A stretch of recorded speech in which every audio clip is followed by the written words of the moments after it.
oportunidade, né, de estar aqui com os irmãos ensinando sobre esse assunto que é muito importante, e principalmente porque eu gosto muito de ensinar, né? Então para mim é mais uma honra do que qualquer outra coisa. Nós vamos hoje, como os irmãos sabem, irmãos, aprender um pouco sobre a história, né? De como que esse movimento surgiu, que movimento é esse, qual o objetivo desse movimento, né? Tudo que eu vou falar aqui está baseado nesse livro da Ana Campagnolo. Ela é uma deputada federal, a deputada federal de Santa Catarina. Ela foi uma das mais votadas do estado dela, né? E ela se inspirou para estudar o movimento porque ela, se não me engano, ela estudava na USP. E aí ela começou a ser perseguida só porque ela estava indo para a faculdade com a Bíblia debaixo do braço. A professora não gostava dela por causa que sabia que ela era católica, as amigas dela também. E acabou que ela começou a ver como é que as pessoas que dizem defender os meus direitos estão me perseguindo. E aí ela se sentou e passou 5 anos estudando o movimento feminista. E aí ela escreveu esse livro para nós, né? Esse livro, o nome é Feminismo, Perversão e Subversão. Ela coloca na frente a imagem que eu esqueci agora. Essa imagem aqui é de um contexto bíblico. Quando o profeta João Batista, né, ele morre, quando lá a filha de uma mulher dança na frente do rei Herodes, e aí ela pega e pede a cabeça de João Batista, né? E é basicamente essa repressão que ela quer trazer pra gente, como que o movimento feminista, ela se põe contra a imagem do homem e da identidade da mulher. Por isso que o nome aqui é perversão e subversão, né? Perversão do sexo e subversão da identidade, principalmente da mulher. Eu vou abrir o livro porque eu vou me orientar pelo prefácio, viu, irmãos? Mas eu vou ler algumas coisas para os irmãos aqui. O movimento feminista ele surgiu lá para o século XVIII, né? Na verdade não é chamado de feminismo de fato, né? Os teóricos eles chamam de proto-feminismo, né? O começo do que seria posteriormente o feminismo.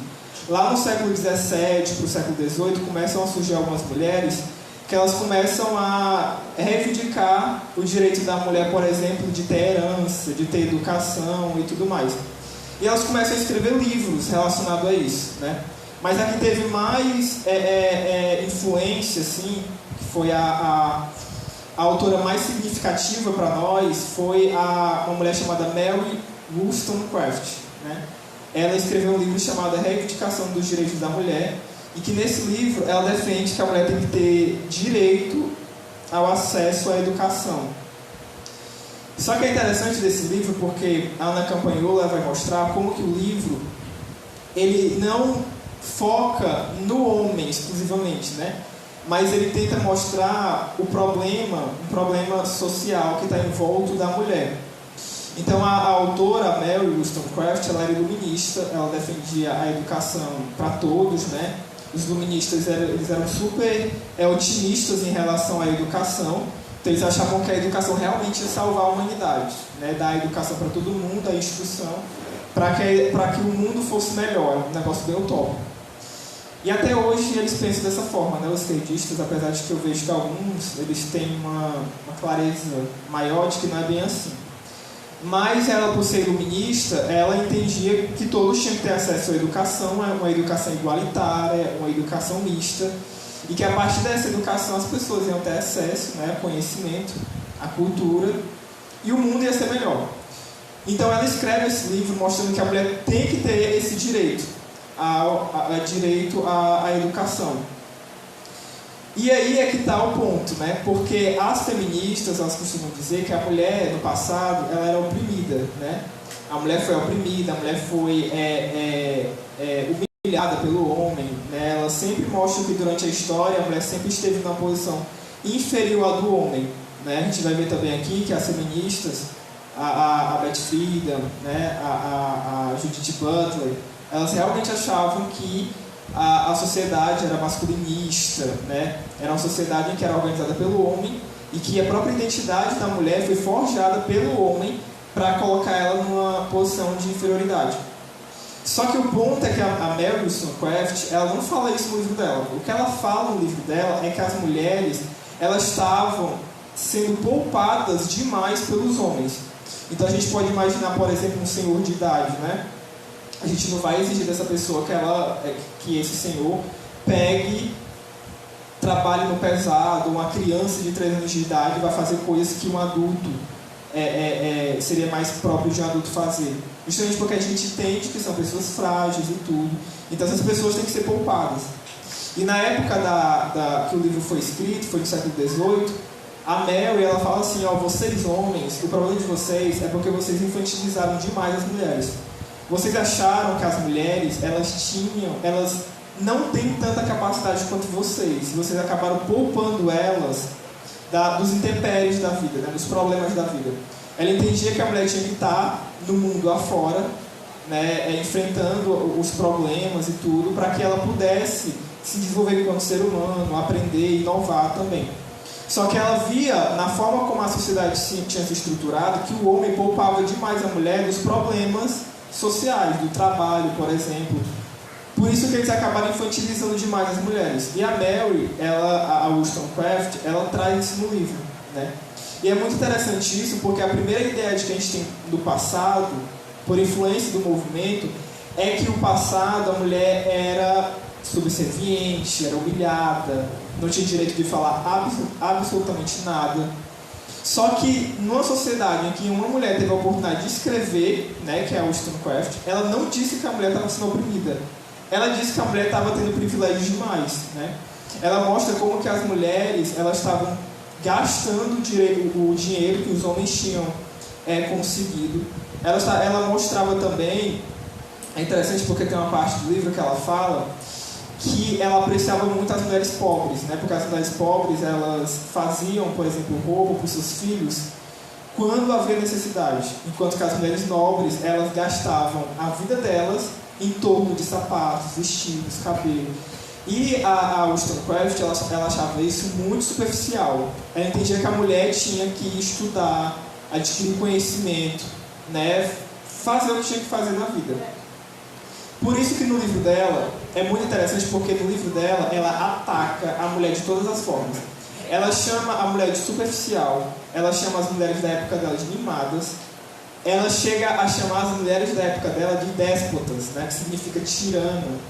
Ela chama as mulheres da época dela de tiranas pela procedência que elas estavam tendo em relação aos seus maridos, né? Os maridos saíam para trabalhar, elas ficavam em casa, se ocupando de conversas fúteis, superficiais, falando somente de cabelo, sapato, vestido, só disso.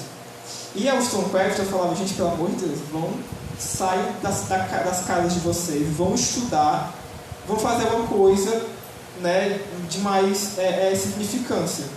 Então, por várias vezes no livro dela, ela fala isso, né, ela ataca as mulheres da época dela. Tem um momento que ela fala, por exemplo, que as mulheres e os homens nobres, eles desde cedo foram colocados debaixo do sol do prazer, né?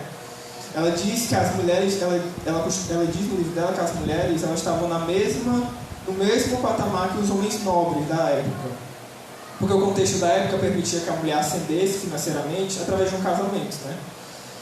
Isso é muito interessante, porque quando a gente vê sobre a questão da herança, a gente vai ver como que a mulher tinha muitos privilégios em relação ao homem, no que se refere a dinheiro, herança, esse tipo de coisa. Então ela escreve esse livro, o nome do livro é Reedificação dos Direitos da Mulher, em 1792, porque ela quer tirar essa noção da sociedade que a mulher tem que ficar em casa, somente cuidando da casa e se ocupando de coisas que para ela são fúteis, e que a mulher tenha acesso à educação. A outra coisa que ela faz também é defender algo que a gente já percebe aí, as sementes da ideologia de gênero. Porque ela diz o seguinte, ela entende, a Wollstonecraft, de que a forma como os homens da época se comportavam, tanto os homens como as mulheres, era produto da educação, né? Era resultado da educação diferenciada que cada um estava recebendo dos pais, da sociedade, da cultura e tal. A gente sabe muito bem onde isso vai chegar, né? Na ideologia de gênero. Mas ela dizia o seguinte, que as mulheres elas estavam sendo quem elas eram, né? mães femininas e tudo mais, porque a educação delas era para isso, enquanto que os homens eram másculos e tudo, por causa da educação que eles estavam recebendo. Por isso que ela vai defender a educação igualitária, mas mista, né? Que na época não existia meninos e meninas sendo educados no mesmo espaço, né?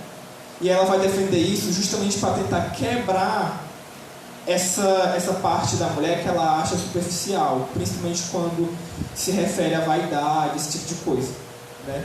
Então ela defende essa educação igualitária, mista, e ela busca justamente tirar isso da mulher, essa parte mais, essa vaidade que existe em torno da mulher. E é interessante isso porque a Ana Campagnolo, ela fala acerca disso. O livro é basicamente ela mostrando a história do feminismo, as principais ideias do feminismo, as autoras que defenderam essas ideias, e ela traz contra-argumentos daquilo que as feministas estavam defendendo, né? Então a Wollstonecraft, ela sonhava com uma sociedade um pouco diferente da dela, a mulher um pouco mais profunda nas suas conversas, na sua vida, né? E a Ana Campagnolo, ela mostra que isso não aconteceu, né? Primeiro porque a gente entende que a educação ela não vai salvar o mundo, e segundo porque a educação mista ela não é verdadeira, né? A Ana Campagnolo, ela traz vários argumentos mostrando como que a educação mista, na verdade, atrapalha o desenvolvimento dos meninos e das meninas, né? Seria mais apropriado os meninos aprenderem com os meninos e as meninas aprenderem com as meninas, né? Principalmente porque nós não somos produtos da educação unicamente, né? O homem é um ser histórico, sim, é um ser cultural, mas ele tem uma parte biológica que é inerente a ele, né? A gente não age da forma que a gente age, os homens desta forma e as mulheres diferentes, por causa de uma educação diferenciada, mas também por causa de uma questão biológica. Só que o ponto é que a Mary Wollstonecraft, ela viveu numa sociedade que estava traspassada pelos conceitos morais cristãos, né? Então era uma sociedade ainda muito cristã, né? Tinha uma moral muito cristã. Então a autora do livro, Wollstonecraft, ela defende essa educação, mas ela defende essa educação com um fim nobre, que seria o de educar para a pessoa ter virtudes. Então ela entendia, por exemplo, que a educação concedida à mulher deveria ser concedida a ela, porque a mulher ela teria que ser uma boa dona de casa, uma boa esposa, uma boa mãe.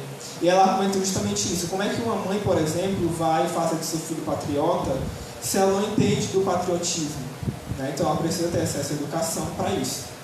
Ela entendia também que através da educação deveria ser ensinadas as virtudes, né? A moral, né? O certo e o errado, esse tipo de coisa. Por que é importante nós sabermos disso? Porque é totalmente diferente do que as feministas defenderam depois, na primeira onda do movimento feminista. Por isso que se entende que esse momento histórico não foi propriamente dito um movimento em si, né? Mas foi um proto, né? um começo do começo. Por isso que é chamado de proto-feminismo. E ela defendia essa educação para que a mulher fosse uma boa esposa, uma boa dona de casa, uma boa mãe, e que essa educação reforçasse as virtudes morais, né? Só que do feminismo que ficou da Mary Wollstonecraft foi justamente essa educação igualitária, que na primeira onda do movimento feminista vai ser defendido novamente, e também a ideia de que a educação, que nós somos produtos unicamente da educação diferenciada, né, para os sexos, entre o homem e a mulher. Então, basicamente, no século XVIII, é isso que acontece. É o que nós temos mais próximo do que depois vai surgir do movimento feminista. Ela escreve esse livro, ela detona as mulheres, ela fala um monte de coisa. No livro, as falas dela são bem profundas, assim. Ela pega bem pesado. Tem uma hora que ela fala sobre as mulheres francesas, e elas falam que elas só falam bobagem, só falam superficialidades, que essas mulheres têm que se prezar mais. Ela conta que o poder que a mulher tem dentro da sociedade só é possível porque a sociedade não é rígida,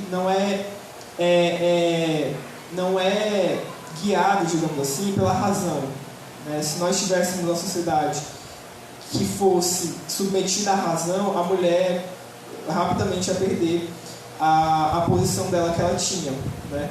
Porque ela justamente entendia que a mulher não era subserviente do homem, pelo contrário, ela entendia que a mulher estava usurpando aquilo que era do homem, estando em casa, cuidando da casa e gastando o dinheiro que era dele. Outra coisa também que vale ressaltar é o seguinte, que o movimento feminista, eles costumam dizer que o trabalho foi algo que foi conquistado pelo movimento. Foi um direito que o movimento feminista conquistou e tudo e tal. No próprio livro da Mary Wollstonecraft, a gente percebe que ela fala sobre as mulheres pobres, como eu falei aqui. Então as mulheres, elas trabalhavam, né? O pobre sempre trabalhou, sempre teve que trabalhar para sobreviver. Só que a Wollstonecraft aqui, ela está rebatendo a forma como a sociedade se organizou em entender a mulher, né? Por isso que muitas das vezes quando a gente fala contra o movimento feminista, as pessoas falam assim, mas a gente tem que entender que tem mulher que apanha, bem ali tem uma mulher apanhando que eu conheço e tal. Né? O que aqui eu vou tentar, eu espero que eu consiga, mostrar para os irmãos é que não existe uma sociedade que está conspirando contra a mulher, que é justamente o que as feministas, elas defendem, né? Quando a gente chegar lá em Judith Butler, a gente vai ver que a Judith Butler, ela disse que ela chamou a sociedade de sociedade falocêntrica, né? Falo vem de uma palavra que significa pênis, então ela entendia que a sociedade inteira estava organizada em redor do homem, desde a linguagem da política, e que isso acontecia para que o homem tivesse uma posição superior à da mulher e a mulher fosse inferior a ele, né? E isso não é verdade. E a gente já começa a ver isso desde o século XVIII, quando a gente percebe que a mulher que teve a possibilidade de escrever um livro defendendo os direitos da mulher, por isso que o nome se chama Reivindicação dos Direitos da Mulher, ela não falou que a mulher estava sendo oprimida, ela falou que a mulher estava sendo poupada. E ela disse, né, ela diz várias vezes no livro que os homens tinham que parar de mimar tanto as mulheres como eles estavam mimando. Eles tinham que fazer a mulher ir para o mercado de trabalho, fazer a mulher ter acesso à educação, enfrentar a vida, né? E a gente percebe logo que isso cai por terra. A Ana Campagnolo, ela cita muito um livro chamado Sexo Privilegiado, que é de um israelense historiador, que ele mostra como que, historicamente falando, a mulher sempre esteve numa posição melhor do que a do homem. Sempre esteve numa posição melhor do que a do homem. Enquanto, por exemplo, os homens estavam... enquanto que a mulher, por exemplo, estava em casa, cuidando da família e tudo, da casa, e para as feministas isso é uma opressão gigantesca, né? Estar em casa cuidando dos próprios filhos. Os homens estavam nas minas de carvão, por exemplo, né? Enquanto que as mulheres estavam, por exemplo, nas indústrias bélicas, produzindo arma, os homens estavam na guerra, né? Tendo que atirar uns dos outros. Então a mulher sempre teve uma posição melhor do que a do homem, principalmente porque se entendia que a mulher não poderia fazer determinadas coisas que o homem fazia, por exemplo, caçar, por exemplo, ir para a guerra, né? Esse tipo de coisa. A outra coisa também que a gente percebe nesse livro é que a Wollstonecraft, ela combateu a imoralidade sexual. Ela entendia que a modéstia, a castidade tinha que ser reforçada através da educação e que isso era necessário. Por mais que ela entendesse que a mulher, a mãe, os papéis sexuais fossem produto de uma educação diferenciada, ainda assim ela entendia que era necessário haver essa diferenciação. Depois as feministas vão dizer que não só é produto da educação, da cultura, né, essa forma do homem e da mulher de viver de forma diferente, elas também vão combater isso. Então, outra coisa que a gente vê que diferencia do homem, diferencia da autora, da Wollstonecraft, das feministas posteriores. Na época da Wollstonecraft, ela foi muito bem aceita pelos religiosos da época. E por incrível que pareça, ela foi mais bem aceita pelos religiosos do que pelos revolucionários, né? Por quê? Porque a Wollstonecraft, ela era iluminista, ela tinha acabado de viver a Revolução Francesa, né? E teve uma feminista, na verdade uma proto-feminista, que escreveu contra a Revolução Francesa, dizendo que a Revolução Francesa não era tão revolucionária porque não estava incluindo as mulheres. Aí foi que os franceses fizeram? Guilhotinaram ela. Mata, né? É contra a revolução, mata. E fizeram isso. A Mary Wollstonecraft, ela foi muito bem aceita pelos religiosos. É tanto que o livro dela, na dedicatória do livro, ela dedica o livro dela a um bispo que vai ler o livro dela. E é por isso, irmãos, que a gente tem que estar tão atentos para a doutrina, né? Para aquilo que a gente aprendeu das Escrituras. Por quê? Porque essas pessoas, esses religiosos, muita coisa passou desapercebida deles porque tinha uma aparência de piedade, né? Ela defendia no livro que a mulher tinha que ser educada para ser uma boa mãe, para ser uma boa esposa e tudo mais. Só que eles não repararam outras coisas que ela estava defendendo dentro do livro que não era certo nem era bíblico, né? Por exemplo, dizer que a masculinidade e a feminilidade é algo inato ao ser humano e não pura educação, né? Que era o que ela defendia. Apesar de que a própria Wollstonecraft, ela também não teve uma vida muito moralmente correta, né? E ela entendia, por exemplo, que a criação, né, de Adão e Eva no jardim, por exemplo, não era exatamente aquilo que a Bíblia estava dizendo. Ela não acreditava que isso tinha de fato acontecido. Mas apesar disso, no século XVIII, é isso que aconteceu basicamente no século XVIII. Depois do século XVIII, lá para o século XIX, o movimento feminista ele volta. Agora nós vamos ter de fato a consolidação do movimento feminista depois que aconteceram algumas coisas. O movimento feminista ele foi interrompido por causa do Império Napoleônico, mas depois ele volta com toda a força. E quando ele volta, elas começam a reivindicar outras coisas além da educação igualitária. Elas continuam defendendo a educação igualitária, só que elas começam a defender o direito à herança, o direito ao voto também, o que foi defendido por mulheres antes da Wollstonecraft, mas naquele momento histórico do século XIX é defendido pelas feministas, né? Mais uma vez. O que é que aconteceu nesse período? No século XIX, as feministas começam a falar: olha, a gente quer ter direito à herança, porque só os homens que têm direito à herança. E a gente também quer ter direito ao voto, porque só o homem tem direito ao voto. É bem verdade que a mulher não tinha direito à herança naquela época. Ela não tinha direito à propriedade privada e também ela não tinha direito ao voto. A mulher não tinha como votar, só os homens. Mas isso acontecia pelo próprio contexto da época, né? Primeiro que o direito ao voto foi conquistado com muita guerra. O direito, na verdade, foi uma conquista dos homens, na verdade, não foi algo dado para os homens. Além disso também, o direito à propriedade privada, à herança, também tinha uma lógica. Não era porque a mulher era oprimida, mas porque, como o homem era o provedor, então se dizia que as mulheres iam se casar e os seus maridos iam prover a sua vida financeira. Então, se eu tinha, por exemplo, um filho e uma filha, é óbvio que se eu morresse, a herança ia passar para ele, porque se entendia que a minha filha ia se casar e o marido dela ia sustentar ela. E como meu filho ia ter que se casar com uma esposa, uma mulher, ele ia ter que sustentar a mulher dele. Então ele precisava de herança para isso. Mas foi o que aconteceu. Para se igualar as coisas, né, os governos eles encontraram algumas estratégias para equalizar essa situação. Então, o que era feito na época?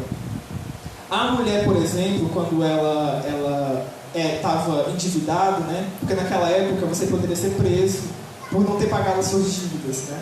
E hoje uma ruma de gente ia ser preso, né, por causa disso. Mas naquela época poderia ser preso por você não ter pagado as suas dívidas.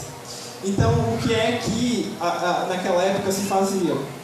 Perdoava as dívidas da mulher para que ela não precisasse pagar as dívidas que ela tinha contraído ao longo da vida dela.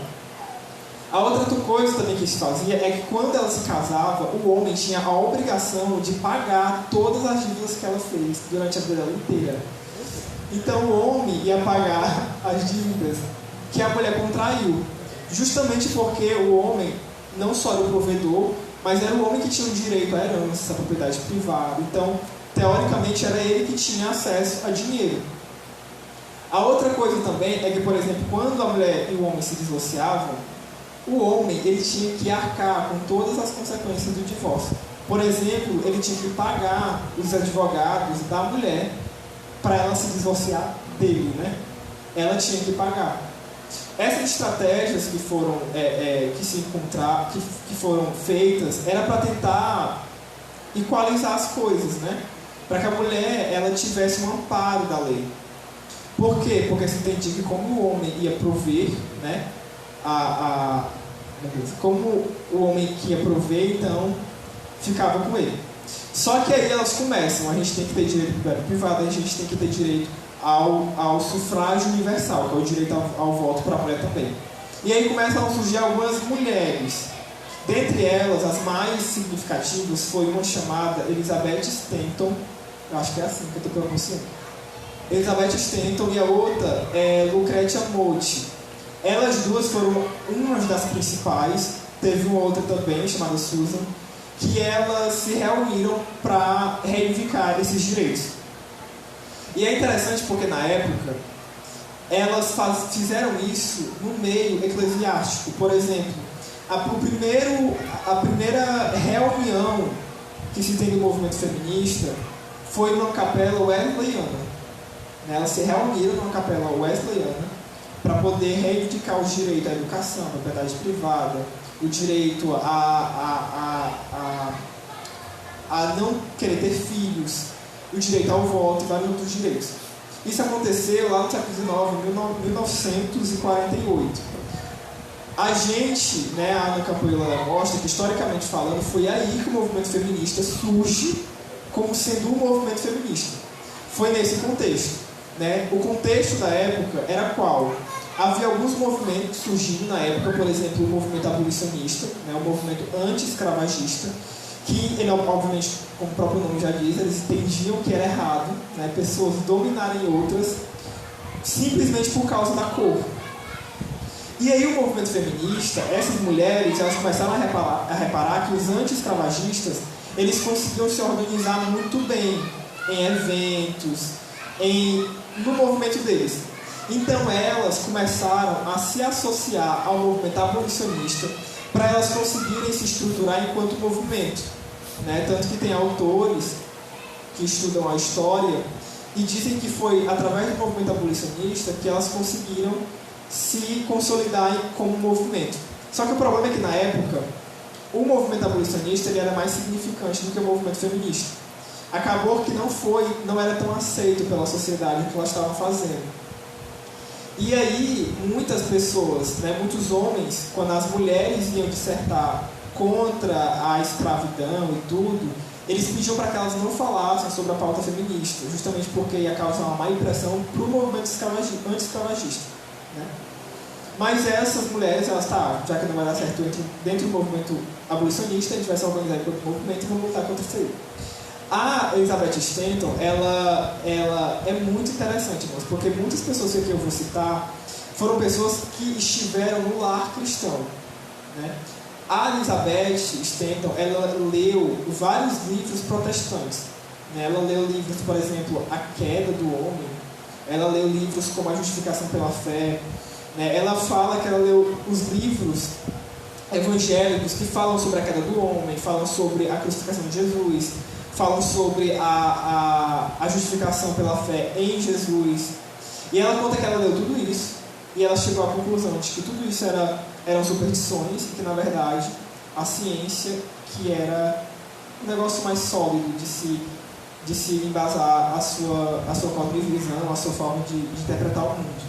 Por isso que foi através da Elizabeth Stanton que surgiu o pastorado feminino. Ela dizia o seguinte, que por causa de uma tradição e por causa de uma má interpretação das escrituras, os homens acharam que eles tinham uma preferência no ministério em relação às mulheres. Então eles começaram a se pôr como pastores, como mestres, como evangelistas, a se porem na frente da igreja, e as mulheres colocaram de escanteio, segundo ela. Então ela rebateu muito essa ideia, dizendo que isso não era verdade, que a mulher poderia ser pastora. E foi nela que surge essa ideia de pastorado feminino. E é interessante isso porque quando hoje nós percebemos que determinadas pessoas defendem o pastorado feminino como sendo bíblico, a gente percebe que as pessoas do passado nunca interpretaram dessa forma. E quando começaram a interpretar dessa forma, foi uma mulher que simplesmente era contra a ordem eclesiástica da época. Outra coisa também é que a Elizabeth Stanton, ela também falou contra o casamento e contra a maternidade. Vocês vão ver que toda feminista, por algum motivo, elas falam contra o casamento e contra a maternidade. Contra o casamento e contra a maternidade. Todas elas. Tem umas, como por exemplo a Simone de Beauvoir e a Judith Butler também, que entendem que o corpo da mulher é uma prisão. Elas entendem que, por exemplo, só o corpo do homem é que existe liberdade. O corpo da mulher oprime a própria mulher, um negócio bem doido. Mas a Elizabeth Stanton, ela fala contra a maternidade, contra o casamento. Ela não escreveu, na verdade. Ela publicou uma Bíblia chamada A Bíblia da Mulher, que nessa Bíblia ela faz comentários sobre o casamento e ela diz que a maternidade é só angústia e sofrimento, né?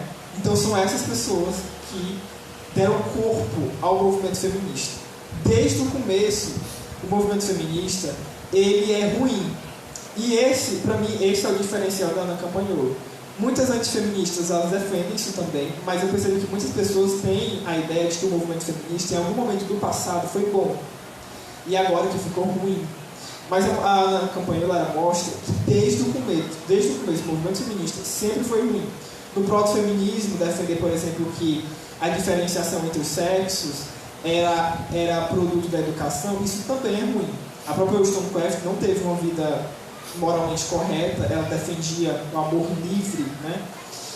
Na primeira onda do movimento feminista, a Elizabeth Stanton fala contra a ordem eclesiástica, fala contra o ministério somente para homens, fala contra o casamento. Então as líderes do movimento feminista, elas nunca tiveram uma opinião coerente com as escrituras, né? Por isso que a Ana Campagnolo é bem ferrenha em dizer que desde o começo do movimento feminista, o movimento feminista sempre foi corrompido. Sempre. E aí tudo bem, as mulheres começam a reivindicar isso, elas começam a reivindicar o direito à propriedade privada, ao voto e tudo, né? E aí chega um momento em que as mulheres começam a ser inseridas no mercado de trabalho, que também é outro problema. Porque, primeiro, o voto feminino, né, o sufrágio universal, ele foi defendido pelas feministas da época, mas muitas mulheres da época fizeram oposição ao voto feminino. Por quê? Porque votar é um direito, mas também você tem que cumprir deveres, né? Então, as mulheres da época, muitas delas se organizaram contra o movimento feminista, dizendo: a gente não quer ter direito a voto, não. Porque a gente vai ter que ser obrigada a participar dos assuntos públicos. A gente vai ter que ser obrigada a fazer determinadas coisas que a gente não quer, né? Mas o movimento feminista continuava insistindo que a mulher tinha que ter direito ao voto. Por que as mulheres daquela época pensavam dessa forma? Porque, por exemplo, tinha determinadas coisas que elas tinham privilégio por não estarem inseridas no contexto público, né? Então, por exemplo, elas tinham determinados delitos que elas cometiam na sociedade que elas não seriam presas por isso. E já os homens seriam. Como eu falei, os homens eles poderiam ser presos por não ter pagado suas dívidas, mas as mulheres com frequência eram perdoadas de suas dívidas caso elas não pagassem as dívidas que elas tinham contraído. Então muitas mulheres fizeram oposição a isso. E também aconteceu em relação ao mercado de trabalho. As mulheres elas foram inseridas no mercado de trabalho e o movimento feminista começou a fazer a propaganda, e até hoje tem essa propaganda, né? De que foi por causa do movimento que as mulheres começaram a ter direito, entre aspas, a trabalhar. Só que, historicamente falando, o movimento feminista nunca conseguiu o direito da mulher de trabalhar. Primeiro porque naquela época, trabalhar não era um direito, né? A gente tem que lembrar muito bem que começaram a acontecer algumas transformações sociais no contexto em que o movimento feminista surgiu, a primeira onda do movimento feminista. Por exemplo, a Revolução Industrial, guerra, né? Então, essas transformações na sociedade começaram a forçar a mulher a sair de dentro de casa. Porque a mulher pobre, ela sempre teve que trabalhar, sempre, né? E o trabalho naquela época não era algo bom, como é hoje, né? Hoje tem muitas pessoas que trabalham dentro de escritórios, né? Mas naquela época você tinha que passar 14 horas no mínimo trabalhando para ganhar centavos. Então, se as feministas conseguiram o direito da mulher trabalhar, primeiro que não era o direito, era uma opressão, né? Até as crianças trabalhavam. Tamanha era a pobreza. E não era algo bom. Então, se as feministas conseguiram alguma coisa para a mulher, foi escravizar as mulheres no trabalho. Na verdade, o trabalho surgiu por causa dessas transformações sociais que começaram a acontecer na mesma época. Começou a haver fome, calamidades, né? Começaram a haver a primeira revolução industrial, a segunda revolução industrial, começaram a haver guerras. Então, por exemplo, na revolução industrial começaram a produzir máquinas, e as máquinas facilitam o trabalho. Então, as fábricas elas vão ter muito mais condições de contratar mais mão de obra, e as mulheres entraram no meio disso. Por exemplo, na Primeira Guerra Mundial, os homens tinham que estar na guerra. Então, quem é que ia fabricar armas se estava todo mundo na guerra? As mulheres. Então, as mulheres viram a oportunidade de estarem trabalhando. Além disso, também tem uma ativista conservadora que ela fala o seguinte: depois de um tempo, a mulher começou a ter mais tempo dentro do lar.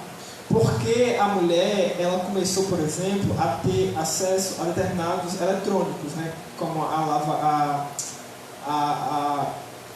máquina de lavar roupa, a máquina de lavar louças. Então isso começou a poupar o tempo da mulher dentro de casa. Então ela pôde ter mais tempo fora de casa para poder trabalhar. Então nesse contexto essas feministas surgem e elas começam a defender esses direitos, né? Que dentro do contexto não fazia tanto sentido, pelo que eu já falei aqui. Só que depois acontece a Revolução Russa, né? A União Soviética, a gente estuda na escola e tudo. E aparece uma mulherzinha chamada Alexandra Kollontai, que ela fez parte da Revolução Russa, né? Que instaurou a União Soviética, o socialismo na Rússia. E ela também era uma das líderes da Revolução. E ela atrelou a ideia do feminismo ao comunismo, ao socialismo. Então o que é que o feminismo estava pregando? Olha, a maternidade não é algo tão legal, né? Oprime a mulher. O casamento também não é algo tão legal, oprime a mulher. Sobre isso, as autoras feministas vão ter mais, vão produzir mais ciência em relação a isso posteriormente. Mas desde a primeira onda já começa a surgir as feministas falando sobre esses assuntos. E aí a Alexandra Kollontai, ela associa uma coisa a mais ao movimento, que é justamente o comunismo, né, o socialismo. Tem algumas antifeministas que elas falam que não existe feminismo socialista, porque todo feminismo é socialista. Mas a Alexandra Kollontai, qual foi meu Deus, esqueci a palavra que eu ia falar. Mas qual foi a contribuição dela em relação ao movimento? Como o movimento estava pregando contra a mulher, aquela ideia de a mulher ser submissa ao seu marido, né? Ser mãe, dona de casa e tudo, se ela não está sendo mais submissa ao marido, ela vai se submeter a quem? Ela vai depender de quem? Já que o movimento está pregando uma independência da mulher, né? Ela vai depender do Estado. Então a Alexandra Kollontai, ela começa a defender o seguinte: a gente tem que destruir a família para a mulher não precisar mais do homem, não precisar mais cuidar dos filhos, e ela vai começar a depender do Estado. Então como que seria na cabeça dessa mulher? Por exemplo, as cozinhas, né? A mulher não fica dentro de casa cozinhando para os filhos, para o marido, cuidando da casa e tudo. As cozinhas seriam públicas. As mulheres, elas trabalhariam para o Estado. Então, elas produziriam comida em massa para a sociedade. Quem é que educa os filhos dentro de casa? As mães, porque os pais estão trabalhando.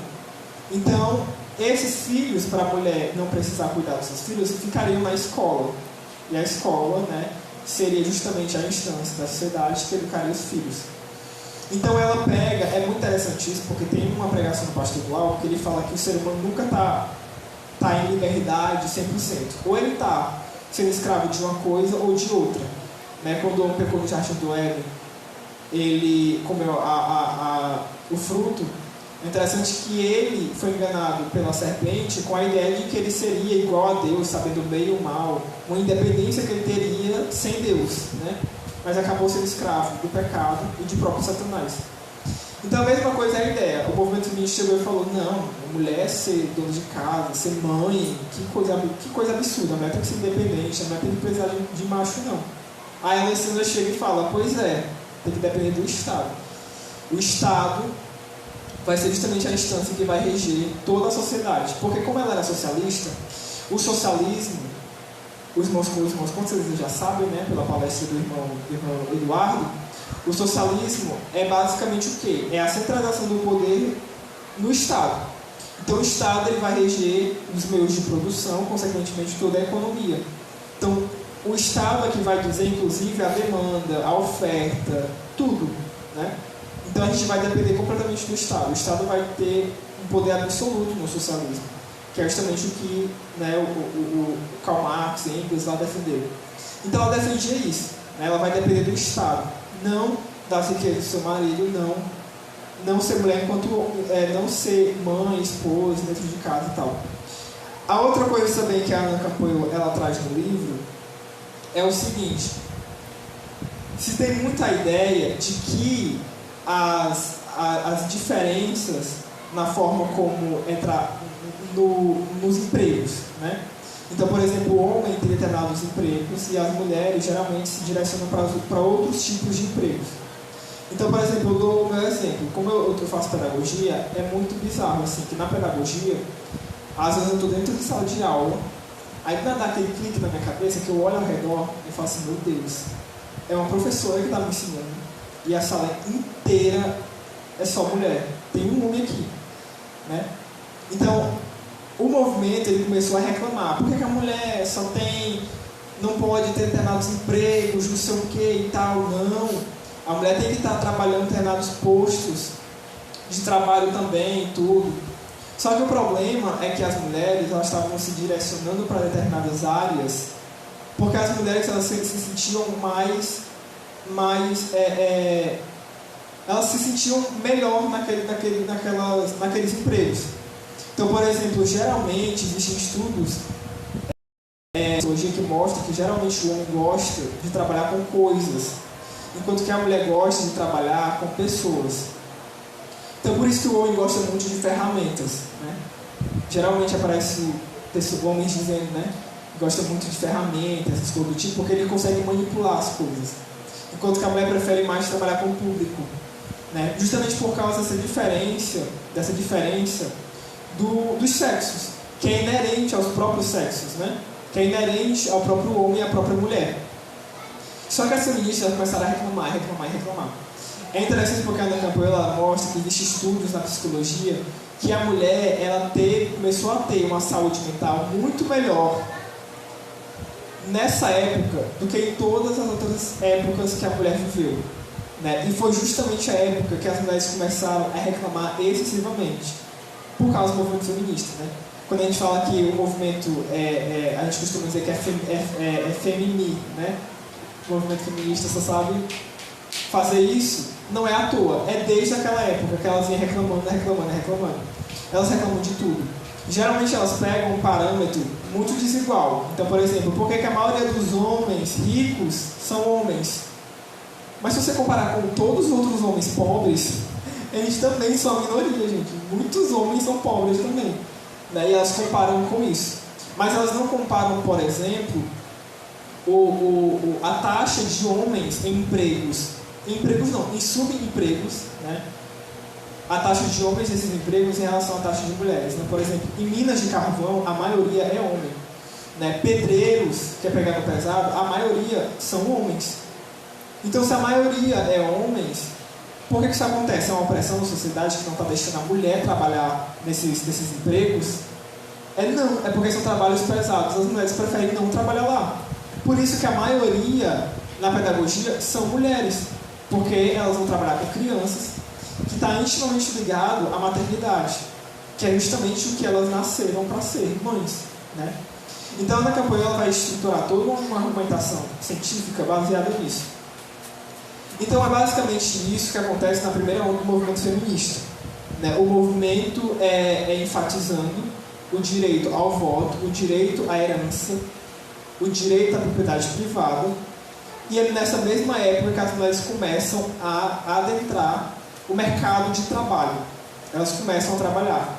A Alessandra Kollontai, ela disse uma vez que a culpa das mulheres estarem sendo inseridas no mercado de trabalho não era por causa das feministas, mas era por causa do capitalismo, né? Como a Alessandra Kollontai, ela era socialista, então ela percebeu que o erro não era das feministas, né? Mas era do capitalismo. O capitalismo que naturalmente estava inserindo as mulheres no mercado de trabalho. E até hoje, muita gente acha que a mulher sai para trabalhar porque o movimento foi lá, começou a bater panela na rua e hoje as mulheres podem trabalhar. Mas não foi, né? Foi um curso natural do próprio capitalismo, como a própria Alessandra Kollontai ela mostra. Depois disso, da primeira onda do movimento feminista, vem a segunda onda do movimento feminista, óbvio, né? A primeira onda, ela começa e termina no século XIX. A segunda e a terceira onda do movimento feminista, ela começa no século, mais ou menos no século XIX e vai até o século XX. Na verdade, a terceira onda do movimento vem até os nossos dias. Algumas antifeministas, elas falam que a gente está vivendo a terceira onda do movimento feminista. Mas pelas características que eu acabei de dar da terceira onda do movimento feminista, eu entendo que a gente não está vivendo essa terceira onda, né? A gente está vivendo essa terceira onda. Mas no século XIX e para o século XX, a gente começa a ter a segunda e a terceira onda do movimento feminista. E o que é que a segunda e a terceira onda do movimento feminista eles defendem? Basicamente, na segunda onda, as feministas começam a defender que a mulher ela tem liberdade sexual, né? Basicamente, a mulher ela tem a liberdade de ser promíscua, né? Por quê? Porque existia uma dupla moralidade que regia naquele tempo, que era a ideia de que a mulher era pura, tudo mais, era quietinha.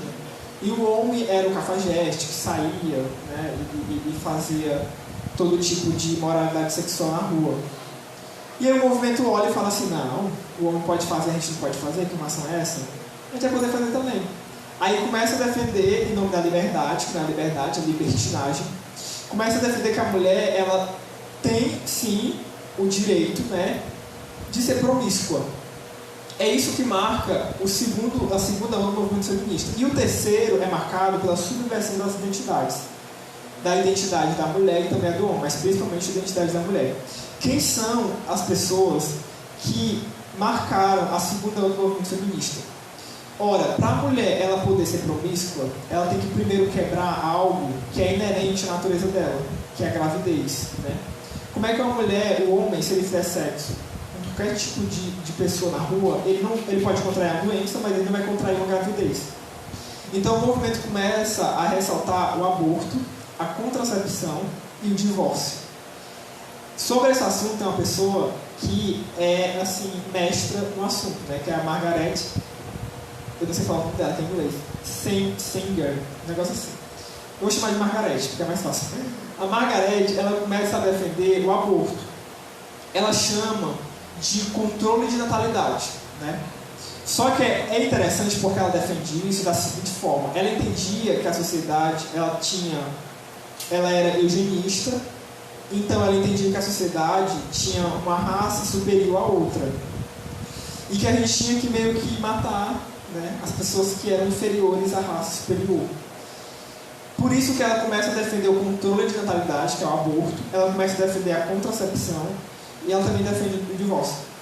Mas ela defende, ela enfatiza muito o aborto, enfatiza muito a contracepção, né, os contraceptivos e tal. Porque naquela época as pessoas não tinham costume, porque até nem existia o contraceptivo, né, a contracepção. Se fazia sexo, geralmente, para ter filhos mesmo, né? A moral cristã da época enfatizava isso. Então, ela começou a defender isso como uma forma de controlar a população. E é interessante isso porque a Margaret Sanger, quando ela começa, quando ela instala a primeira clínica de aborto dela, ela instala num bairro negro, que é o Brooklyn. É o bairro do Chris, né? Que a gente vê Brooklyn, 1900. a primeira clínica que tem de aborto é lá. E não é à toa isso, é para matar os negros, né, que eram considerados uma raça inferior aos brancos. Por isso que existe muitos negros nos Estados Unidos que eles combatem veementemente o aborto. Porque a origem do aborto, né, a origem do controle de natalidade é racista. Né, foi defendido pela Margaret Sanger. E ela defendeu isso. A gente tem que controlar a população através do aborto e através da contracepção. Ela enfatizou muito isso. Uma outra pessoa também que entrou na jogada dela foi o marido dela. Ela também teve uma vida depravada, né? O marido dela tentou de tudo para continuar o casamento com ela, mas ela não quis, estava completamente nem aí.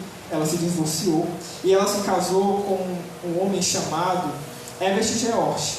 Esse Herbert George, ele é o autor daquele livro O Homem Invisível. Eu li esse livro no ensino médio. E ele se casou com ela e ele defendia também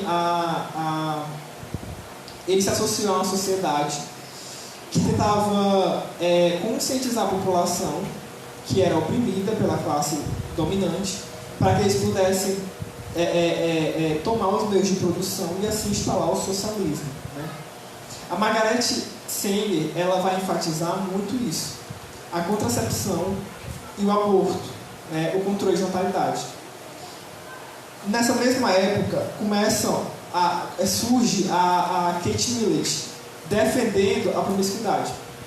A Kate Millett, ela basicamente vai defender essa liberdade que a mulher tem de ter controle sobre o seu corpo e poder fazer o que ela bem entender. Né? É muito interessante porque ela escreveu um livro chamado A Política Sexual.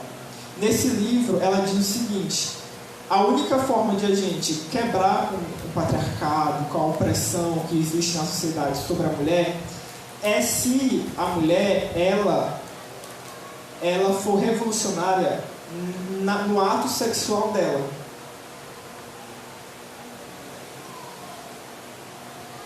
Então, basicamente é o seguinte: você quer revolucionar a sociedade, saia na rua e faça tudo o que você quiser, né? Seja promíscua. Ela politizou não, ela tornou política o ato de fazer sexo, basicamente foi isso que ela fez. Por isso que o nome do livro dela é Política Sexual, porque ela mostra que a única forma de se quebrar esses parâmetros, né, esses paradigmas que foram colocados sobre a mulher, é se a mulher ela fizer atos subversivos, que é justamente ser promíscua, sair se prostituindo, esse tipo de coisa. Então, assim, nessa segunda onda começa a surgir a contracepção, o aborto, e começa a ser enfatizado essa ideia de promiscuidade, que a mulher tem que ser promíscua para ela sair dessa opressão patriarcal, dessa opressão que existe sobre a mulher na sociedade, né? E é muito interessante isso porque a gente percebe, para você ver como o ser humano, irmãos, ele não inova, ele nunca inova, né? No Jardim do Éden, por exemplo, foi que Satanás falou, como eu já citei aqui, ele seria igual a Deus depois que ele comesse do fruto. Né? O homem teria uma independência no momento que ele comesse o fruto, não no momento que ele obedecesse a Deus. E foi justamente isso que essas mulheres elas tiveram a sagacidade de colocar na cabeça das mulheres. Era colocar na cabeça das mulheres que a partir do momento que elas fossem promíscuas, ou seja, elas fossem escravas de vícios que os homens eram, elas iam ser livres, sendo que é justamente o oposto. Se eu não me engano, é Immanuel Kant que ele fala o seguinte: a gente só é livre verdadeiramente não é quando a gente segue as nossas paixões, é quando a gente segue a nossa razão.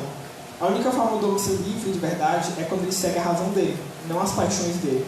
Porque se ele seguir as paixões dele, ele vai se tornar escravo. E aí surge outra pessoa, surge a Simone de Beauvoir, nesse mesmo período. Ela escreve o livro dela chamado O Segundo Sexo. O próprio título já está mostrando tudo, né? A mulher, para ela, é o segundo. Ela traz uma ideia muito interessante, que ela diz que a mulher é o outro. Né? O homem é o sujeito universal, enquanto que a mulher é o outro, é o sujeito secundário, é o derivado. Ela diz isso. E por entender dessa forma, ela começa a dizer que a mulher está numa situação de oprimida por causa do seu corpo e por causa da forma como a sociedade se organizou em volta do homem, como eu falei aqui. É muito interessante isso, porque a Simone de Beauvoir, quando a gente pesquisa sobre a vida dela, que é o que a Ana Campanhola vai tentar fazer, antes da Simone de Beauvoir morrer, que eu vou falar um pouco mais das ideias dela já já, ela tentou de tudo, destruir tudo que ela fez ao longo da vida dela. Não as ideias, mas o comportamento que ela teve enquanto ela esteve viva. Ela não conseguiu, graças a Deus, né? Mas ela tentou destruir a história dela, porque ela foi uma pessoa que ela cometeu crimes contra menores, né? Ela cometeu a pedofilia. Ela defendeu a pedofilia, inclusive, junto com o marido dela, o Sartre. Ela defendia, assim, todo tipo de moralidade sexual. E é muito interessante isso, porque a própria Simone de Beauvoir, por mais que ela falasse contra o homem, a Ana Campanhola diz que ela, quando Sartre morreu, ele morreu agarrado com ela, né? Ela não queria deixar que o Sartre fosse embora, morresse e tal. Apesar de que ela não tinha nenhuma fidelidade ao Sartre. Ela é uma pessoa tão promíscua que ela não se contentava em ter um único marido. Ela mesma fala que ela tinha uma vontade sexual tão forte dentro dela que ela não parava de pensar em sexo, nem enquanto estava viajando, fazendo qualquer outra coisa. E ela diz que é algo que nem ela entendia porque ela era assim, né? Pessoas próximas a ela, né, contam a história de que ela, com 12 anos de idade, ela se masturbava, né? E ela já foi pega se masturbando debaixo de uma árvore com um pedaço de galho de árvore, né? Para você ver como era a vida dessa mulher. Basicamente, o que essas feministas quiseram foi tornar normal aquilo que elas estavam fazendo, que não era normal, né? Toda feminista, a Simone de Beauvoir, a Betty Friedan, a Judith Butler, todas essas pessoas tiveram uma vida, irmãos, sexualmente falando, depravadas. E a Simone de Beauvoir não foi diferente, né? No livro dela, ela defende a seguinte coisa, que eu anotei aqui algumas coisas. Na época da Simone de Beauvoir, o tempo está passando, mas vou dar uma acelerada. Na época da Simone de Beauvoir, as feministas começaram a defender, como eu falei, essa liberdade sexual, e elas começaram a falar umas coisas bem nojentas, assim. Elas começaram a dizer, né, falar para a mulher fazer amor, não fazer guerra.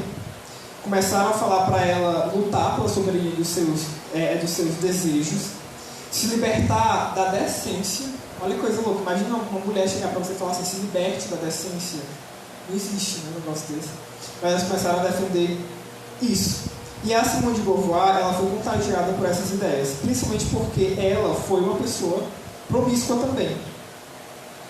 Outra feminista também que teve influência nessa época, na segunda do movimento feminista, foi uma mulher chamada Shulamit, nunca sei falar dela, Shulamit Firestone, é porque é em inglês, não sei falar dela. Shulamit Firestone, ela escreveu um livro chamado Dialética do Sexo. E que nesse livro, ela basicamente falou como que as mulheres poderiam alcançar essa liberdade em relação ao homem. E adivinha como é que a mulher se liberta do homem? Mais uma vez, através da depravação sexual. Ela disse assim, que as mulheres tinham que se libertar da tirania, da biologia reprodutiva delas, então elas não poderiam ter filhos, né? Porque as feministas entendem que o fato da natureza ter dado à mulher o privilégio de conceber, ter filhos, é uma tirania, né? Como eu falei, se não me engano é Judith Butler que ela diz que o corpo, não, na verdade Simone de Beauvoir, que ela diz que o corpo da mulher é uma prisão. O corpo do homem é um corpo livre, enquanto que o corpo da mulher é uma prisão para a mulher. A outra coisa que ela falou também é que o conceito de família deveria ser destruído. Enquanto o conceito de família estivesse em vigor, a mulher ela ia continuar nessa situação de submissão ao homem. Então tinha que se destruir o conceito de família. Então, para isso, tanto ela tinha que repudiar a maternidade, como ela tinha que repudiar também o casamento, né, que se constitui na família. Ela disse também a outra coisa, que deveriam ser quebradas as distinções culturais entre homens e mulheres. E essa é o grande alvo do movimento feminista. Foi do movimento feminista que surgiu que surgiu a ideia de que as distinções entre os sexos, ela acontece através da educação e da cultura. E foi do movimento feminista que surgiu a ideologia de gênero. Então elas entendem o seguinte, que já que essa construção em volta da mulher e em volta do homem é cultural, então não é verdadeira. Então a gente tem que quebrar isso, né? É uma imposição. A Judith Butler, ela diz que a categoria mulher, tudo que está em volta do conceito de mulher, foi criado pelos homens para que elas pudessem estar submetidas a eles, né? Submetida a eles. E a Firestone, ela defende também a mesma coisa. Então quebra as distinções entre homem e mulher, destrói o conceito de família e se torna uma pessoa depravada. É assim que a mulher ela vai se libertar do homem. Até hoje eu quero entender como que essas mulheres acharam que isso era liberdade, né? Que isso era liberdade. Então, a segunda onda do movimento feminista é marcada muito por essa depravação sexual, que é traga por Simone de Beauvoir, pela Firestone, pela Margaret Sanger, né? E tal. Na terceira onda do movimento feminista surge a Judith Butler, que é justamente onde começa a de fato se consolidar o que a gente entende hoje por ideologia de gênero, né? Não foram elas que de fato chegaram e falaram, olha, isso aqui é ideologia de gênero. Foram na verdade dois homens, que foi o John Money, né? E o Alfred Kinsey.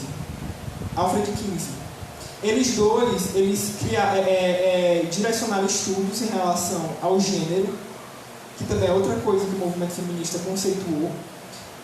A palavra gênero só aparece entre esses dois pesquisadores de gênero.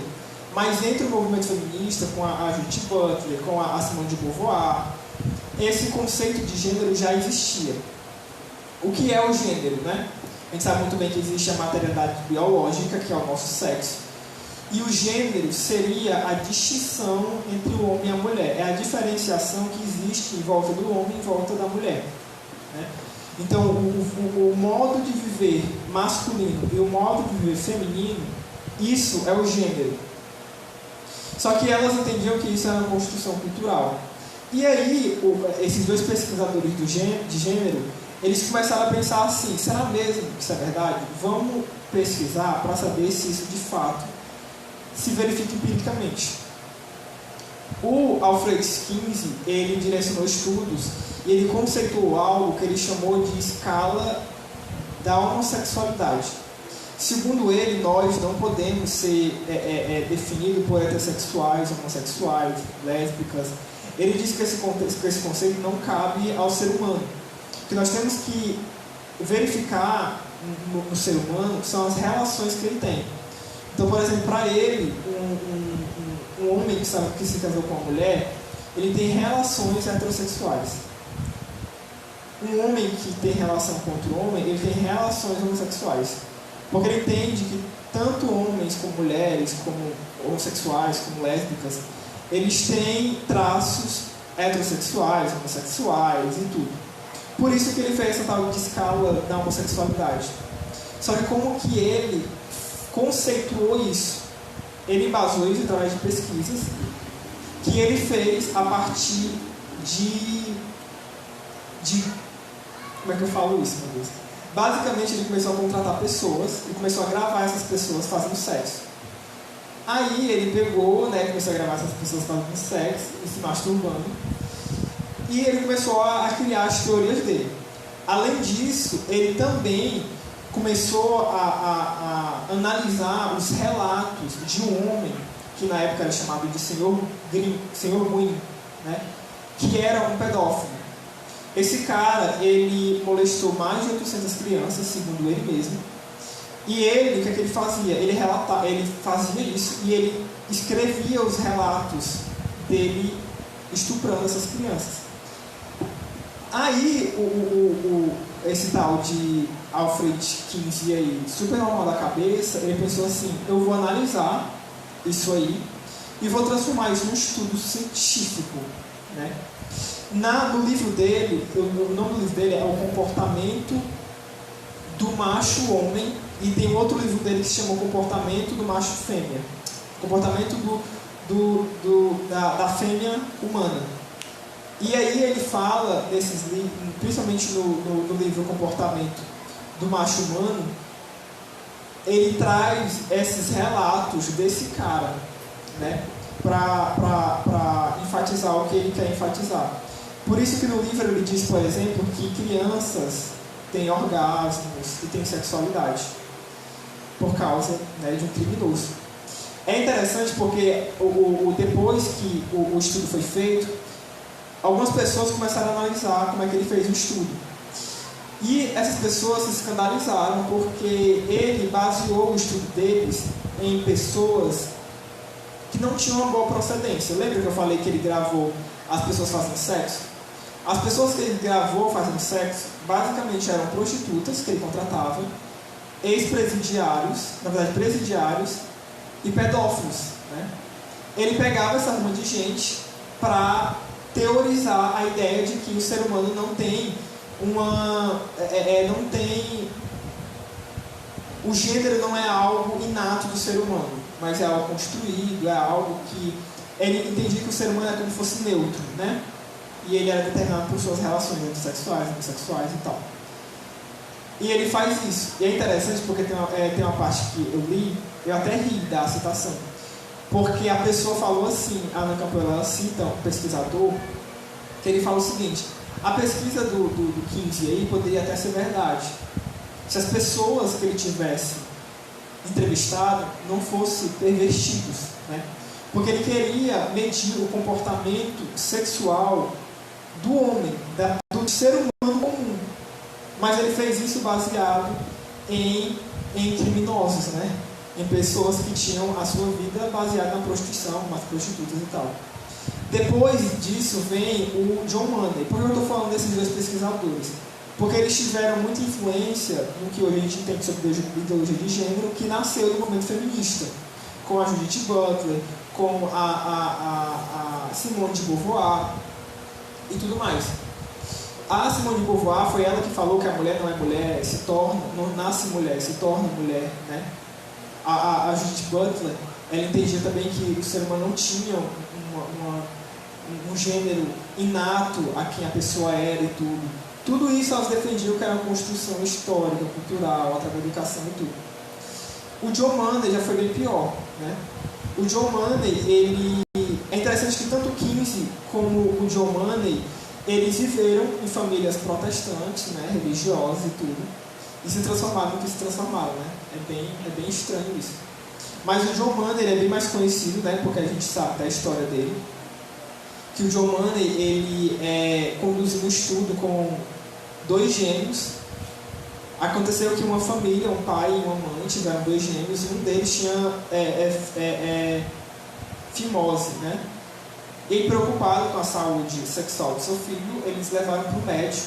O médico não conseguiu fazer o procedimento bem, os médicos lá, porque o procedimento era feito com correntes elétricas, né, no pênis da criança. E acabou que cozinhou o pênis daquele bebê. Queimou, né? E acabou que eles ficaram preocupados e pensaram: e agora? Nosso filho não tem mais o aparelho reprodutivo dele. Só que viram John Money na TV. E aí tiveram a brilhante ideia de chamar John Money para falar, para tratar o filho deles, já que não tinha mais o órgão reprodutor ali, né? E aí John Money, ele pensa assim: eu estou conduzindo já estudos com intersexuais, que são hermafroditas, né? Que nascem tanto com a característica do sexo feminino como a característica do sexo masculino, numa pessoa só. E ele começou a conduzir estudos com os intersexuais, só que ele queria um experimento com alguém desde a tenra idade, para ele mostrar que o gênero é uma construção social. E aí ele pegou e fez o seguinte: ele pegou esses 2 gêmeos, né? Um deles não tinha mais o aparelho reprodutivo por causa do que tinha acontecido na cirurgia, e ele pegou e foi feito um órgão feminino, né, na criança, e ele tratou esse menino como uma menina. E ele disse para os pais vestir como mulher, deixar o cabelo crescer, quando chegasse nos 12 anos, desse hormônios para a criança se desenvolver como mulher e tudo.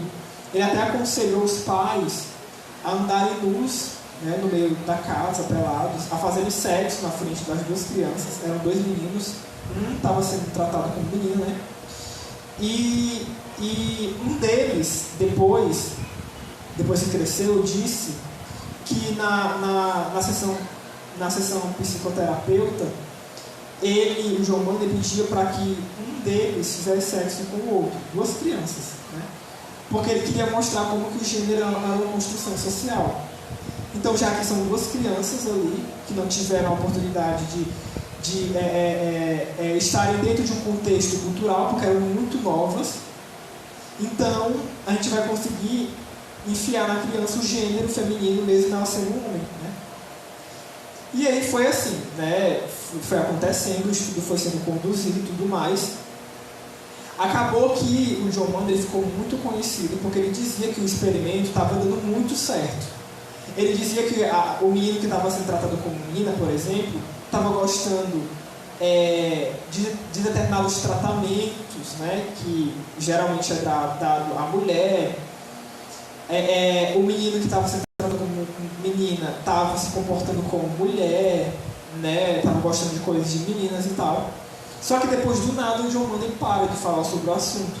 E quando ele para de falar sobre o assunto, dois pesquisadores da área, que eram super rivais dele na verdade, fica super inconformado com a situação e vai atrás desses dois gêmeos. Eles descobrem, né, que o que era menina estava sendo tratado como menina, descobriu no final das contas que não era uma menina, era um menino. Ele conta, né, o menino, que ele nunca se viu como menina. Ele disse que sempre achou estranho, porque ele sempre quis brincar com os meninos, sempre gostou de coisas de menino, então ele achava estranho os pais dele dizer que era uma menina. E quando ele descobriu tudo, aí ele refez, ele parou de tomar hormônios femininos, tirou os seios que ele tinha. Ele tentou refazer o órgão reprodutor dele. E quando ele descobriu que tudo isso foi um experimento, imagina você descobrir que sua vida inteira foi tudo um experimento, né? O que aconteceu depois? O pai dos dois caiu no alcoolismo. Um deles, né, morreu de overdose, um dos gêmeos. O outro viveu uma vida super deprimida. E a mãe também caiu em depressão. Ou seja, a família inteira foi destruída completamente por causa desse cara, né? E acabou que verificou-se que a pesquisa dele não era aquilo que se dizia. Porque ele tentou aplicar na prática o que estava na teoria, que era a ideia de que o gênero é uma construção social.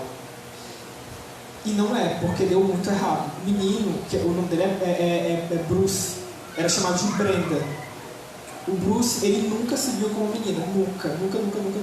Ele disse que ele é revoltado, porque ele sempre quis brincar com os meninos e tal e tudo, e nunca teve essa possibilidade. Basicamente, o movimento feminista, ele se apropriou desses conceitos de gênero, né? Se apropriou dessas ideias de liberdade sexual, começou a condenar muito o matrimônio e a maternidade, porque entendia que através disso a mulher é oprimida pelo homem. Começaram a entender que a sociedade é falocêntrica, é masculinista e tudo mais. Então, todo o movimento das feministas é contrário a isso. Então, o objetivo delas é destruir a família, a maternidade e o matrimônio, que no caso é o casamento, né?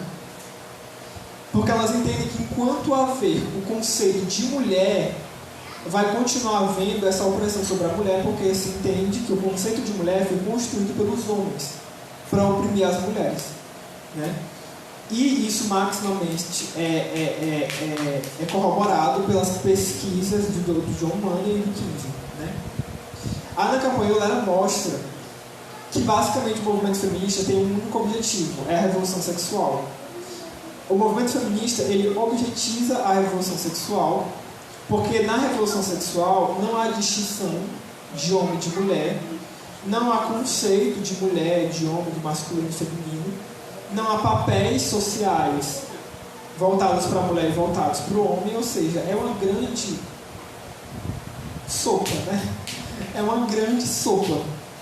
É basicamente isso que a Ana Campanholo, ela mostra pra gente. E ela faz isso com uma maestria sem precedentes. A Ana Campanholo, ela cita, e aqui eu vou finalizar, ela fala o seguinte, que o movimento, ele entendeu que a forma de conseguir chegar a isso também é através da linguagem. Que é uma coisa que eu percebo que na nossa época se faz muito, a gente nem percebe, né? A gente nega os nossos princípios através da linguagem. Por quê? Porque a forma que eu consigo chegar, a forma que eu consigo implantar a minha ideia na cabeça de vocês é usando determinados conceitos. Então, por exemplo, por que foi forjado o conceito gênero, né? A palavra gênero? Para se entender que o sexo não era algo que determinava você enquanto ser humano, né? Então acaba que quando eu falo que você tem um sexo e tem um gênero, naturalmente você vai olhar para si mesmo como alguém que tem um sexo, mas que algo dentro de você está para além do sexo, que no caso é o gênero, né? Então a Ana Campanholo, tem um subcapítulo só falando sobre a linguagem e como que as feministas se apropriaram da linguagem para implantar a ideologia de gênero. Por exemplo, através do conceito, né, gênero, e através, por exemplo, de outras coisas. Por exemplo, reprodução e procriação, né? Geralmente a gente fala de reprodução, nós temos que reproduzir, mas traz muita ideia animal, né? É um animal que reproduz. Enquanto que procriar traz a ideia de que houve uma criação antes da procriação. Na criação, no caso, foi lá no Gênesis, né, que Deus construiu tudo, criou todas as coisas. Então a gente procria, a gente faz parte dessa criação inicial.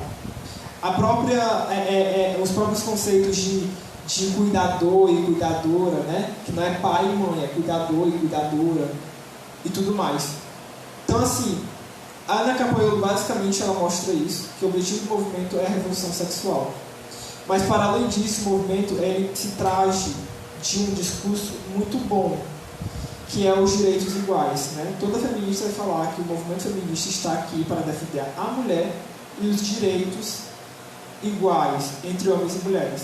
Sendo que a própria Simone de Beauvoir, sendo que a própria Judith Butler, elas disseram que as mulheres, desculpa, Judith Butler não, a Kate Millett, a Simone de Beauvoir e a Kate Millett, elas falam o seguinte, que as mulheres perderam foi tempo em buscar por direitos iguais.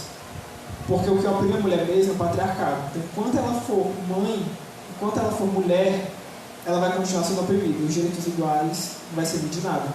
A própria Simone de Beauvoir é citada no início desse livro. A Simone de Beauvoir fala o seguinte, que a única coisa que as feministas conseguiram fazer foi uma agitação simbólica. E que tudo que elas conquistaram foi por concessão masculina. Os homens quiseram dar a elas. Ela fala isso porque ela quer mostrar que a força do movimento é negar a identidade da mulher. É negar a mulher enquanto ser biológico.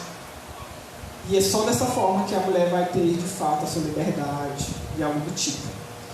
Eu espero que tenha ficado claro que é o que eu falei, né? E agradeço a oportunidade dos irmãos aqui. Vai ter um momento de perguntas, né, agora?